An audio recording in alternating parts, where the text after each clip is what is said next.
दोन्ही राष्ट्रवादीच्या विलिनीकरणानंतर काय ठरलं होतं याचा तपशील समोर आला आहे. दोन्ही राष्ट्रवादींचं विलिनीकरण झाल्यानंतर ते महायुतीमध्ये सामील होणार होते. सुप्रिया सुळेंना केंद्रात मंत्रिपद तर राज्याच्या मंत्रिमंडळात शरद पवार गटाचा एक नेता असा प्रस्ताव होता.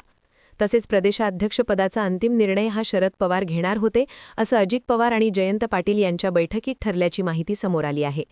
अजित पवारांच्या निधनानंतर सुनेत्रा पवार यांनी उपमुख्यमंत्रीपदाची शपथ घेतली.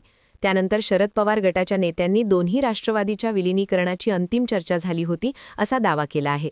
तशी एक बैठक जयंत पाटील यांच्या निवासस्थानी झाल्याची माहितीही आता समोर आली आहे.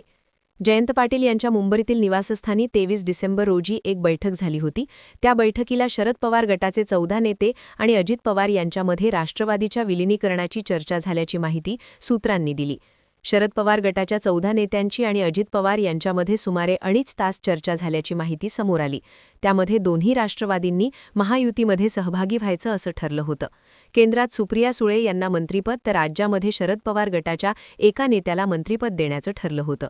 दोन्ही राष्ट्रवादी एकत्र आल्यानंतर प्रदेशाध्यक्षपदाचा अंतिम निर्णय हा शरद पवार घेणार होते. दोन्ही राष्ट्रवादीमध्ये यासंबंधी एक अंतिम निर्णय झाला असल्याची माहिती समोर आली आहे.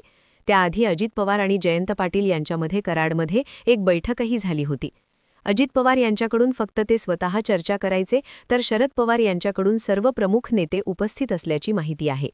दुसरीकडे अजित पवार गटाच्या नेत्यांना याची काही माहिती नसल्याचं समोर आलं आहे. प्रफुल्ल पटेल आणि सुनील तटकरे यांना विलिनीकरणाच्या चर्चेची माहिती झाली तर काय असा प्रश्न शरद पवार गटाच्या नेत्यांनी विचारला. त्यावर मी पक्ष चालवतोय, मी बघून घेईन असं खड्या आवाजात अजित पवारांनी सुनावल्याची माहिती आहे.